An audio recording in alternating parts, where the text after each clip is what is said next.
Et le message d'aujourd'hui, c'est épée à double tranchant. Hébreux 4, 12. Alléluia. Vous connaissez ce texte. Car la parole de Dieu est vivante et efficace, plus tranchante qu'une épée quelconque à deux tranchants ou double tranchant, pénétrant jusqu'à partager l'âme et l'esprit, jointure et moelle. Elle juge les sentiments et les pensées du cœur. Vous savez, il existe des églises qui encouragent encore plus la question du parler, vous savez, de dire quelque chose, et d'autres sont moins enclins à le faire. Mais nous savons tous une chose, qu'il y a une puissance dans notre bouche, les paroles que nous pouvons dire. Les sciences de la psychologie humaine ont déjà montré que se parler négativement, parler mal de soi, oui, si vous parlez mal de vous tout le temps, vous allez développer une maladie auto-immune. Par exemple, pourquoi ? Parce que c'est contradictoire pour le corps, les cellules. Les cellules, elles obéissent à l'ordre qui vient du cerveau. Vous savez, on sait tout ça. C'est le cerveau qui commande et les cellules obéissent. Donc les cellules qui défendent, qu'est-ce qu'elles font ? Elles défendent. Mais tout d'un coup, quand quelqu'un commence à se maudire, à se parler, à se diminuer, à un moment donné, les cellules entrent en mode choc. Je comprends pas. Le message qui vient n'est pas celui du code qu'on a. Normalement, on est codifié pour défendre. Et là, il est en train de s'attaquer et les cellules attaquent au lieu de défendre. Ce qui crée ces fameuses maladies. C'est beaucoup plus compliqué d'un point de vue médical, mais d'un point de vue, c'est la réalité. Donc, il y a quelque chose.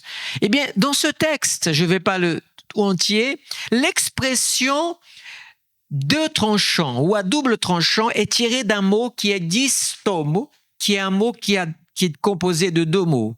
Dis, qui veut dire deux, duo, qui donne le mot duo dans notre langage. Et stomo. Et ce mot-là, stomo, vous savez ce que ça veut dire ? Bouche. Pourtant, on fait penser à estomac, non ? Et en même temps, l'estomac, c'est ce qui reçoit ce qui vient de la bouche. Donc, dans les langues comme ça, tout a un lien. Mais le mot distomo veut dire, vous savez quoi ? Un fleuve qui a deux embouchures. C'est ça le sens de ce mot. Un fleuve qui a deux embouchures. Le mot, ça c'est pour double tranchant. Mais il est question ici de qu'est-ce qui est double tranchant ? La parole de Dieu. On est d'accord ? On dit qu'elle est vivante et efficace. Retenez deux choses. Vivante, efficace. Deux, duo. Elle est plus tranchante donc qu'une épée quelconque. À double tranchant, pénétrante jusqu'à l'âme et l'esprit, jointure et moelle. Elle juge les sentiments et les pensées du cœur. Ok. Le mot parole ici, c'est le mot logos. Ok. Le mot logos, on connaît au commencement était le logos, c'était la parole et la parole était Dieu. Donc, c'est le mot qui est ici pour parole. C'est la parole qui est dite, qui est parlée. Et elle symbolise qui? Normalement, le logos. Au commencement était le logos, la parole. Donc, on sait que c'est Jésus. On est d'accord? Dans la Trinité, nous avons dans la création, Dieu créa les cieux et la terre. On est d'accord? Hein? Et l'Esprit de Dieu, donc Dieu le Père, l'Esprit de Dieu était sur la surface et Dieu dit, parole, Jésus, en action, Dieu dit, et Dieu dit, et Dieu dit, et la chose arrive. Toujours d'accord? Mais la parole de Dieu est un double. Pourquoi la parole de Dieu est une épée à double tranchant? Pourquoi n'est-elle pas qu'une épée à un tranchant tout court? Alors, beaucoup de gens peuvent dire, oui, mais ça veut dire qu'elle coupe à droite et à gauche, en haut, vers le bas. Il y a plusieurs idées, on va dire comme ça, poétiques. Mais il y a un autre mot aussi qui veut dire aussi parole et mot, c'est le mot rhéma. D'accord? Donc nous avons là aussi encore deux mots, logos et rhéma. Et qu'est-ce que c'est que rhéma? C'est aussi une parole. Et j'ai ici un peu décrit quelque chose qui est dit clairement de manière vivante et indéniable. La parole rhéma est une parole elle est indiscutable. Tu as dit. Par exemple, un juge, quand il est dans un tribunal et qu'il dit comme ça, on a discuté, il y a eu la parole du juge, il y a eu la parole de l'avocat de la défense, de l'accusation, il y a eu, après la dernière parole, le juge dit acquitté ou condamné, c'est indéniable, c'est tranchant, il n'y a plus de discussion là-dessus. La parole rhéma apporte en elle cette notion-là, que ce qui a été dit est voilà. Amen. Je sais qu'il y a pas mal de choses. Maintenant qu'on a compris ça, on va mettre ça maintenant dans une compréhension biblique et ensuite dans une compréhension personnelle. Amen. Vous êtes toujours avec moi? Voilà ce que dit un texte de la parole de Dieu. Et on va se promener dans pas beaucoup, mais quelques passages. Matthieu, par exemple, chapitre 4, verset 4. Il est dit, Jésus répondit, il est écrit, l'homme ne vivra pas seulement de pain, mais de toute parole ici, c'est rhéma, qui sort de bouche de Dieu. Amen. L'homme ne vit pas seulement de pain, mais de la parole. OK? Un autre passage, c'est Jean, chapitre, écoutez bien, 7, versets 37 à 39. Jésus, il est à la fête et à Jérusalem et il va se lever et il va dire quelque chose. Il dit ceci. Celui qui croit en moi, des fleuves d'eau vive couleront de son sein, comme dit l'Écriture. Et il ajoute ceci. Et il dit cela de l'Esprit qui devrait recevoir ceux qui croiraient en lui, car l'Esprit n'était pas encore envoyé. Le mot couleront ici, c'est le mot réo pour verser, prononcer. Il est attaché au rhéma aussi. OK? Voilà, pour vous dire. Mais retenez tous ces mots parce qu'on les lit dans la Bible, mais vous allez les relire dorénavant avec une autre perception, une autre compréhension de la parole. On va encore dans Romains chapitre 10, versets 8-17. On a parlé un peu de ça la semaine dernière, mais là, il est ici dans ce contexte-là. Il est dit, « Que dit donc la parole ? Est près de toi, dans ta bouche et dans ton cœur. Or, c'est la parole de la foi que nous prêchons. Ainsi, la foi vient de ce qu'on entend et ce qu'on entend vient de quoi? De la parole de Christ. Le logos, le rhéma sont là en montrant combien c'est important. Donc, comprenez que quand quelqu'un fait la confession qu'il ne veut plus vivre dans le péché, mais qu'il veut vivre avec Christ, si son cœur est réel, c'est une parole puissante. Amen. Allez, encore Actes, chapitre 10, verset 44. Alors, celui-ci, franchement, il est magnifique pour nous. Comme Pierre prononçait encore ces mots, rhéma, ok? Le Saint-Esprit descendit sur ceux qui écoutaient la parole logos. Alors, on y va maintenant à une application et une interprétation. J'ai choisi ce verset pour vous montrer parce que la parole rhéma et logos sont dans ce verset. Qui est-ce qui parle? Pierre. D'accord? Lorsque Pierre est chez qui? Corneille, rappelez-vous. Rappelez-vous comment ça s'est passé. Pierre va chez Corneille, il va comme ça, à reculons, avec les autres. Il est reçu, ok. Pierre est un petit peu, qu'est-ce qui se passe? Cet homme va donner son témoignage. Et ensuite, Pierre, il est tellement chamboulé parce qu'il avait eu cette vision qui l'a déstabilisé. Il a dit non à Dieu par 3 fois. Mange pas. Ma religion m'interdit. Pierre, mais je croyais que tu étais né de nouveau. Dieu aurait pu lui dire ça. Mange pas. 3 fois, il a dit non à Dieu. Mais parfois, on peut dire non à Dieu, mais finalement, comme dit la parabole de Jésus, finalement, on obéit. On va et on obéit à Dieu quand même. Bon, avait-il encore le choix? En tout cas, il va. Il est là. Dieu est tellement plein de grâce qu'il va manifester quelque chose que même Pierre ne s'attendait pas. Quand Pierre commence à parler, c'est-à-dire que des mots sortent de sa bouche, amen, quand des mots sortent de sa bouche, le Saint-Esprit, qu'est-ce qu'il fait?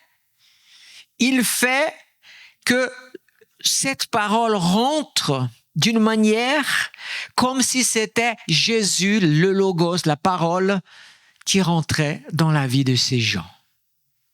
Maintenant, on va à une application. Je vais enlever mes lunettes, ça va être plus facile à lire. J'ai écrit ça pour être plus clair. L'épée de l'esprit, c'est la parole de Dieu. J'aimerais que vous compreniez cela parce que c'est pas toujours facile pour nous, même d'enseigner ça.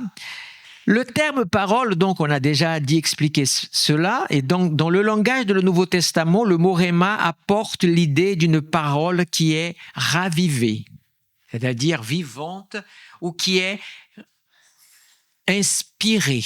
On est d'accord? OK? Alors, tout d'abord, comment ça se passe? Pourquoi? On va répondre à toutes les questions qu'on a dit tout à l'heure. Pourquoi double tranchant? Pourquoi un fleuve avec 2 embouchures? Voilà.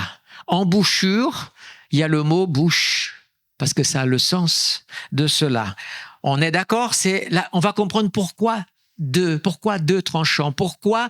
Vous savez, le mot qu'on a dit tout à l'heure, distomos, est un des mots pas selon moi, mais selon des spécialistes du grec, un des mots les plus étranges du Nouveau Testament, dans le grec.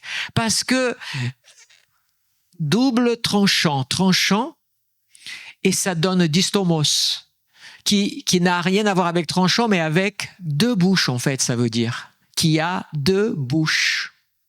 D'où toute cette... Et Paul utilise cette expression-là, et si on le regarde dans la Bible, pour parler d'une chose. Alors écoutons ceci. Ça veut dire que quand la parole de Dieu, elle sort de qui? De Dieu, puisqu'on appelle parole de Dieu. Donc, la parole, ça veut dire que Dieu parle de sa propre bouche. Amen. Ça, c'est le premier tranchant. La parole de Dieu, elle part. Et qu'est-ce qu'elle fait? Elle rentre en nous par le Saint-Esprit. OK? Et nous, qu'est-ce que nous faisons? Là, qu'est-ce que je fais là? Je vous parle. Je vous parle, mais je ne vous parle pas de ma vie. Je ne vous parle pas de la vie de Méliane. Je ne parle pas du problème de la Chine ou des États-Unis. Je parle de quoi? De la parole de Dieu. Donc, qu'est-ce qui se passe? La parole de Dieu est maintenant dans ma bouche. Voici pourquoi on dit 2 bouches. C'est la parole à double tranchant. La parole de Dieu, c'est Jésus. Amen. Le Logos. Et la parole dans ma bouche, c'est le rhéma.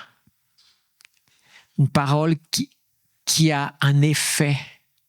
dans laquelle elle agit aussi. Le premier tranchant, c'est la parole de Dieu. Initialement, ça sort de la bouche de Dieu. Le Saint-Esprit, il habite en qui? En nous. Donc, quand la parole sort de Dieu, c'est pas comme si elle sort de Dieu et elle rentre par mes oreilles. Non. Elle rentre, elle est déjà en moi. Le fleuve, avec deux bouches. Bien sûr que j'ai qu'une seule bouche. Mais quand je parle de fleurs, de choses naturelles, j'ai une bouche. Quand je parle de Dieu, j'ai deux bouches. La bouche physique et la bouche de l'esprit, qui deviennent un, comme un fleuve à deux embouchures. Amen. Vous comprenez le secret de tout ça? Dieu remplit ton cœur par son esprit, de manière que ta bouche devient une épée à double tranchante, comme c'est écrit dans la parole de Dieu. Alors, qu'est-ce qui se passe quand un chrétien vit ça et qu'il parle? L'enfer tremble. Amen. Alors, bien-aimés, le but aujourd'hui, c'est que nous, on puisse ne pas laisser ça être intellectuellement dans notre tête. Finalement, ça n'agirait pas. Ça veut dire, mais pourtant, c'est le cas. Parce que je vous explique ici une réalité spirituelle qui change la vie de tout le monde. Change la vie de tout le monde. Ce que je dis est plus puissant que ce que moi-même parfois je peux croire. Regardons Jésus. Il parlait. Va. Waouh. C'est pour ça que parfois, quand je tiens ce discours, comprenez-le. Quand je dis que les gens de l'extérieur ont plus de compréhension ou de respect pour les choses de Dieu que les croyants. Israël, les disciples de Jésus, n'avaient pas la foi du centurion. Qu'est-ce que le centurion a dit? Un mot de ta part. Un mot de ta part. Ce mot, il n'avait pas Christ dans sa vie. Mais on a cette illustration. Un mot, et qu'est-ce qui va se passer? Ce mot va traverser, va aller là chez mon serviteur et va le guérir. La parole prononcée de Jésus était suffisante. Jésus va dire, waouh, cet homme a plus de foi que mes disciples ici. T'as vu Pierre, plus que de foi que toi, Jean, toi, Jacques et les autres. Plus de foi que vous, plus de foi que tout Israël, cet homme a. Parce qu'il a compris quelque chose qu'il n'avait pas compris. Une parole. Quand les chrétiens, quand nous, et je suis dedans, je vais saisir ça par la foi, mais je vais commencer à faire attention à ce qui sort de ma bouche. Ma bouche devient quoi alors? Une arme puissante. Amen. Alors, je vais vous lire quelque chose, c'est un avertissement de Jacques, dans Jacques chapitre 3, versets 2, 10 à 12. Voilà ce qu'il est dit. En effet, écoutez bien, nous trébuchons tous de bien des manières. Et là, il dit ceci. Si quelqu'un ne trébuche pas en parole, c'est un homme mûr capable de tenir tout son corps en bride. Là, on a quoi? La réalité de nos mots sur nous-mêmes. Des bonnes paroles, tu vas bien. Des mauvaises paroles, tu vas aller mal. C'est pas de la superstition, c'est pas ça. C'est une réalité spirituelle à saisir, à comprendre. De la même bouche sortent la bénédiction et la malédiction. Alors dites-moi, chrétien, est-ce qu'il y a encore des paroles de malédiction qui sortent de ta bouche? Est-ce qu'il y a encore des mots qui ne devraient jamais être dans ta bouche? Est-ce que avant qu'il sorte un mot, tu as le temps, toi, de dire oh, mais comment ça se fait que j'allais dire ça? Ah, mais j'allais dire dans un cas d'émotion, j'allais dire une chose. Une fois, j'ai repris quelqu'un, on avait fait un jeûne, prière ici merveilleux, et ce chrétien est venu et m'a dit, c'est le pire jeûne que j'ai fait de ma vie. J'ai dû le reprendre. Comment tu peux pécher contre Dieu avec ta bouche en disant une chose pareille? Bien-aimés, vous voyez, les chrétiens sont capables de dire les plus grandes âneries par manque de compréhension que si l'Esprit de Dieu habite en toi, ta bouche n'est plus comme la bouche des autres. Tu dois faire attention à ce que tu dis. Et tu dois, au contraire, rentabiliser ce que tu vas dire. Amen. Je pourrais vous dire des témoignages de choses merveilleuses, comme celle d'une fois, en attendant quelqu'un ici, j'ai demandé au Seigneur, Seigneur, cette personne, je sais que c'est quelqu'un qui est chargé en esprit mauvais. Je sais qu'elle est chargée en esprit mauvais, mais moi, je demande que tu mets... cette personne a un rendez-vous dans l'église avec moi, mais moi, je refuse que les esprits qui vivent en elle ou l'accompagnent rentrent. Mets ton ange à la porte de l'église, et quand elle rentrera à la porte de l'église, tu attaches l'ange dehors. Les mauvais esprits, elles rentrent. J'aurais jamais pu savoir si ça s'était arrivé ou pas. Dieu l'a permis que je sache. Parce que cette personne, avant de venir, quelques heures avant, elle avait des douleurs, au point qu'elle a failli annuler. Par la grâce de Dieu, la personne est venue. Quand on l'a reçue à la porte, voici la porte. Beaucoup d'entre vous ont déjà entendu ce témoignage. Elle est comme ça. C'est pas moi qui ai demandé, c'est qu'elle elle était époustouflée par ça. Elle a dit, waouh, jusqu'avant de rentrer, j'étais dans cette situation et là, tout d'un coup, tout a disparu. Moi, j'ai dit, je sais ce qui s'est passé. J'ai dit, la parole, de la foi, de la conviction, de la communion avec Dieu. Mais comprenez bien, on enseigne parfois ce genre de choses. Je suis pas le premier à enseigner ça. Certainement, vous trouverez plein d'enseignements sur ça. Mais une chose que je sais pas si on vous le dira, mais moi, malheureusement, c'est désagréable à entendre, mais je le dirai. Veille sur ta vie si tu veux vivre des choses comme ça. Veille sur ta bouche. Veille, ne laisse pas le péché. Le moment où tu es dans le péché, l'Esprit de Dieu. Et je vous rappelle une phrase qui n'est pas mienne. Le Saint-Esprit, il prévient quand il arrive, mais il ne dit rien quand il sort.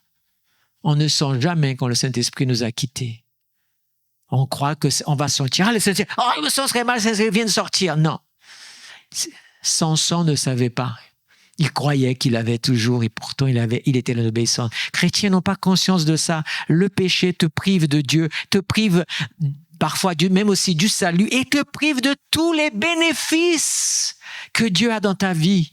Et le premier d'entre eux, c'est la vie du Saint-Esprit dans toi.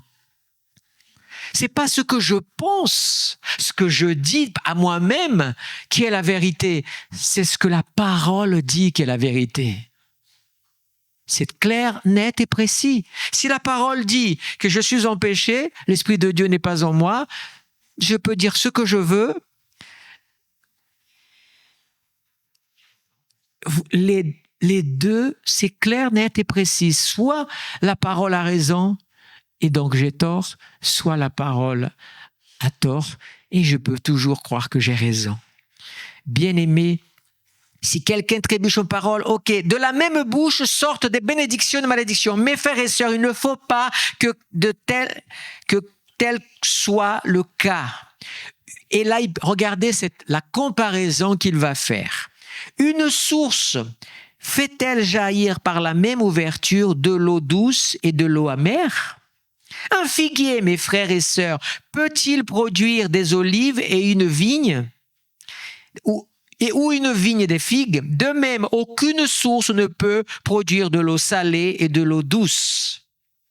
comment les chrétiens continuent encore parfois à jouer sur deux tableaux dans leur vie spirituelle. Selon Jacques, c'est pas possible. Comment tu sais que tu es dans l'esprit? Tout simplement par la parole et ce que tu vis avec la parole. Ne confondez pas l'onction et la présence de Dieu. Amen. Et il y a des gens qui ont une onction, ils ont un savoir et ils peuvent même faire des miracles. Mais la parole a été claire, ne vous émerveillez pas de ça. Émerveillez-vous d'abord de savoir est-ce que la personne vit la parole de Dieu dans sa vie ou elle vit la parole qu'elle se l'applique à elle-même en faisant sa propre prédication, sa manière de faire. C'est valable pour moi, c'est valable pour chacun. C'est ce que réellement on doit comprendre.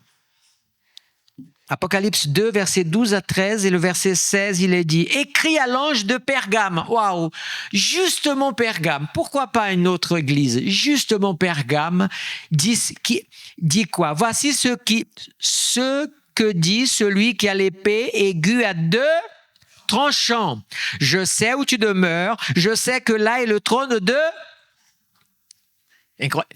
C'est quand même incroyable. Ah, pourquoi le plus nous avons besoin de la parole d'autorité de notre vie? Pour chasser Satan.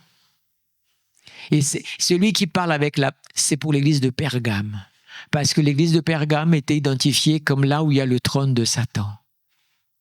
Donc, c'est pas une coïncidence que ce soit attaché à cette église. Chacune a une révélation de la révélation de Jésus, chapitre 1er. Mais Pergame, c'est celui qui a l'épée à double tranchant. Et il dit encore que mais cette église, tu retiens mon nom et tu n'as pas renié ma foi, même au jour d'Antipas, mon témoin fidèle qui a été mis à mort chez vous, là où Satan a sa demeure. Repens-toi donc, sinon je viendrai à toi bientôt et je les combattrai avec l'épée de ma bouche. Amen. Tes paroles seront des paroles de bénédiction et les gens vont être bénis et les gens vont dire « Waouh, viens manger avec nous et dis-nous des paroles parce que quand tu parles, on se sent bien, il y a quelque chose qui édifie, qui construit, qui fait du bien. » Amen. Ah oui, la parole. Et quand tu seras confronté à l'autorité de Dieu, pourquoi est-ce que les démons sont chassés par les chrétiens quand ils prient? Il n'y a pas besoin d'avoir une formation spéciale en exorcisme. Parce que n'importe quel chrétien rempli du Saint-Esprit, quand il parle, le démon reconnaît la voix qu'il entend. Il a dit, la voix que j'entends, tu sais, il y a des gens qui ont déjà utilisé toutes les stratégies, le démon n'entend rien du tout. Mais ouais, mais je le connais. Il y en a même qui l'humilient. Toi, tu veux me chasser, mais toi, tu fais ça. Combien il y en a? Tais-toi. Mais quand tu parles, mets-toi ça dans l'esprit. Le monde spirituel, c'est pas ta voix qu'il entend, c'est la voix de Dieu. Quand tu parles à la maladie, c'est la maladie va entendre la voix de Dieu dans ta bouche.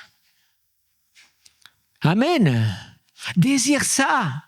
Désire être l'épée dans la main de Dieu à double tranchant parce que le Seigneur t'a envoyé toi.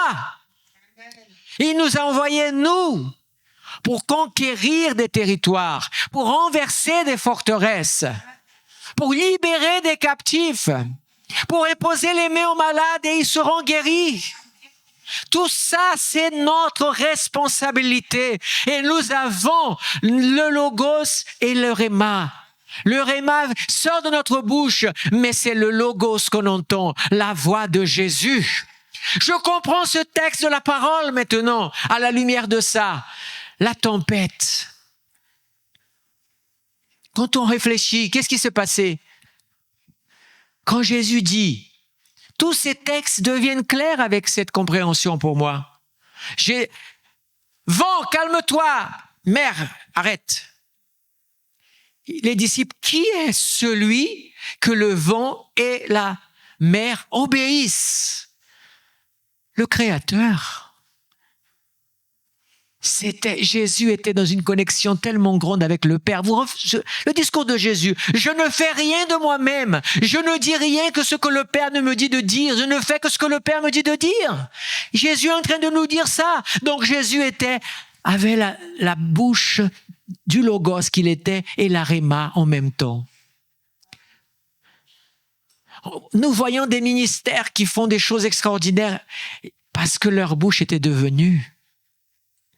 Alléluia. Et quand leur bouche est tellement, c'est pas les mots que tu dis. Quand on parle de certaines personnes qui parlaient comme ça avec un mot, même pas beaucoup de mots, et déjà les paralytiques qui marchent, tout ça. Pourquoi? Nous avons idolâtré, pas idolâtré, le mot est très fort, en tout cas, pas moi dans ce sens-là, mais beaucoup de gens disent, ah, mais oui, c'est parce que Dieu a eu pour eux quelque chose Dieu a quelque chose de particulier pour chacun d'entre nous. Le problème, c'est que nous ratons notre vocation, notre destin, parce que nous ne cherchons pas à savoir où nous devons aller. Mais si nous rentrons dans notre destinée, nous ferons des choses extraordinaires. Il faut simplement faire un choix. Mourir à ce monde, à cette chair pour vivre à Dieu. La nouvelle naissance, c'est ça. C'est ça la nouvelle naissance. C'est tout d'un coup commencer à parler par l'esprit et c'est extraordinaire. Quand Dieu parle, la chose arrive. Mon dernier verset, Éphésiens 6, 17. Prenez aussi le casque du salut et l'épée de l'esprit qui est la parole et la rhéma de Dieu. La parole de Dieu. Bien-aimé, c'est pour qui que Paul dit ça? Pour nous. Alléluia. L'arme, c'est pourquoi alors? Pour combattre quoi? Nous n'avons pas à lutter contre la chair et le sang, mais contre la liste est là. Mais quand tu as la parole, Jésus a dit, si vous aviez la foi, bien-aimé, vous diriez à cette montagne, déloge-toi de là et jette-toi à la mer. Ou tu dirais à ce figuier, déracine-toi et jette-toi à la mer. Pourquoi? Dans mon intellect, mais jamais de la vie une montagne jamais un arbre va se déraciner. Tu as raison et tu as tort. Et le fait que tu aies raison de dire ça, c'est ton échec. Parce que tu as laissé ça. Pourquoi? Parce que c'est pas ta voix que la nature va entendre. C'est ta bouche qui va parler, mais c'est la voix de Dieu qui va faire écho. Amen. C'est une dimension, bien-aimé. Cette dimension, nous voulons tous, mais il faut payer le prix. Et quand vous avez soif, vous désirez, alors vous commencez à payer le prix. Et le prix, il n'est pas si difficile que ça. C'est une question plus, j'ai envie de dire, d'avoir soif et de se donner les moyens. Dieu a mis en nous une capacité gigantesque pour conquérir, pour dominer depuis toujours. Quand nous voulons quelque chose, nous sommes prêts à tout. Dieu a mis en nous quelque chose waouh, et je parle de l'humain déjà, la capacité de découvrir des terres nouvelles, d'inventer des choses, de créer des choses. La science, la médecine. Waouh! Ça, c'est l'humain. Cet humain, on se dit comme ça, moi, je veux marquer mon temps. Mais mon choix, c'est pas de réussir en tant que grand chef d'entreprise, en tant qu'un grand politicien, ou en tant que grand je sais pas quoi, qui pourrait émerveiller le monde. Toi, tu choisis, moi, je veux marquer ma génération en étant un vase extraordinaire dans la main de Dieu. Parce que quel que soit où tu veux briller, il y a un prix à payer. Vous croyez que celui qui a inventé ceci ou cela ou qui est devenu riche, quand vous regardez, aujourd'hui, vous avez les nouveaux milliardaires qui sont des fils à papa, la plupart d'entre eux, ils ont hérité. Mais allez découvrir l'histoire du père fondateur. Commencez de rien. Mais ils se sont sacrifiés et ils ont réussi.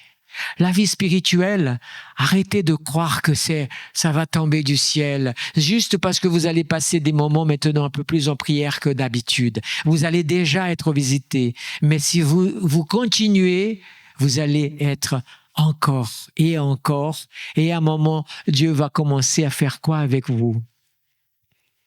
Dieu va vous dire, lève-toi ce matin et va à tel endroit. Et attends là-bas. Et toi, tu vas te lever, tu ne sais pas pourquoi, mais tu vas.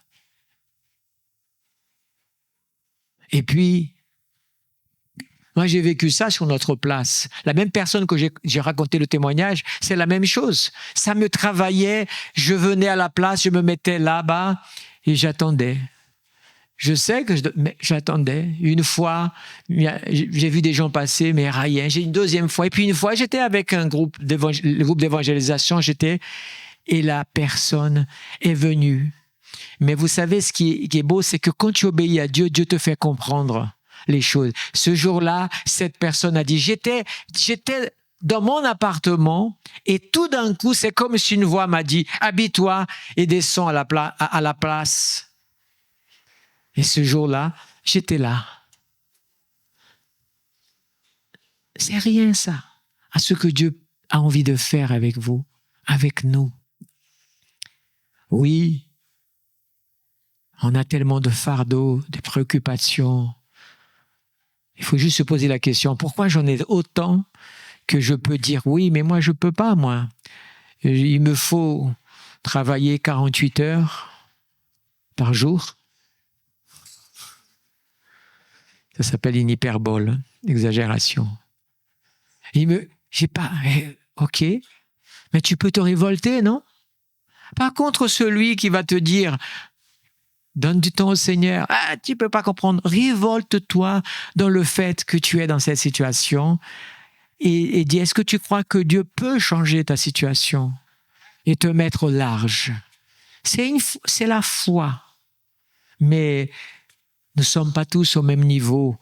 Donc, je conçois que l'un va réussir, un autre ne va pas réussir, mais c'est d'abord avoir ce qu'on appelle la niaque. As-tu envie de briller au service de Dieu? As-tu envie de consacrer, là, tu as 85 ans, c'est fini pour moi. Non. Dieu attend parfois que tu sois âgé. Quel âge? Rappelez-moi l'âge d'Abraham, 99 ans. Les 70 ans, dit ça y est, c'est fini pour moi. Maintenant, place aux jeunes. Arrête. Tu vois, tu viens de te condamner à une vieillesse de douleur et d'ennui. Alors que tu peux vivre ta vieillesse en faisant des choses extraordinaires pour Dieu. Le veux-tu? As-tu envie? C'est ce que je veux encourager chacun d'entre vous. Amen. Gloire à Dieu. Nous voulons prier pour les malades avec la double bouche. Amen. Tu entends, maladie?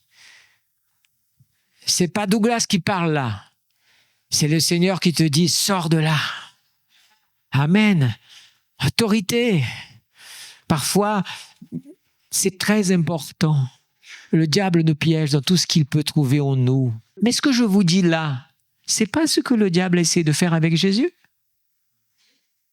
Écoute, Jésus, tu es bien le Fils de Dieu. Alors, pourquoi tu as faim comme ça? Il y a des pierres, allez, ordonne. L'homme ne mangera pas que de la parole, on a dit tout à l'heure. Amen. Ok. Alors, la dernière tentation, c'est quoi? Tu es venu pour conquérir le monde, c'est ça, Jésus? Tu es venu pour conquérir le monde? Eh bien voilà, on va faciliter la chose. Je vais te donner le monde. Tu m'adores et je me retire C'était la plus grande tentation. Vous savez pourquoi? Le problème, c'est que Jésus aurait tout perdu. Il n'aurait rien gagné et il ne nous aurait pas sauvés.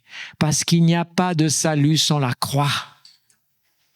Voici mon dernier mot.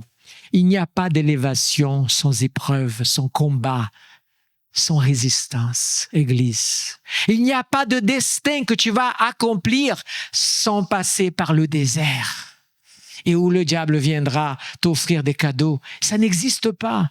Ne cherche pas à voir la réalisation des choses dans ta vie avant l'heure. Dieu a un temps, une heure. Ça s'appelle le kairos de Dieu.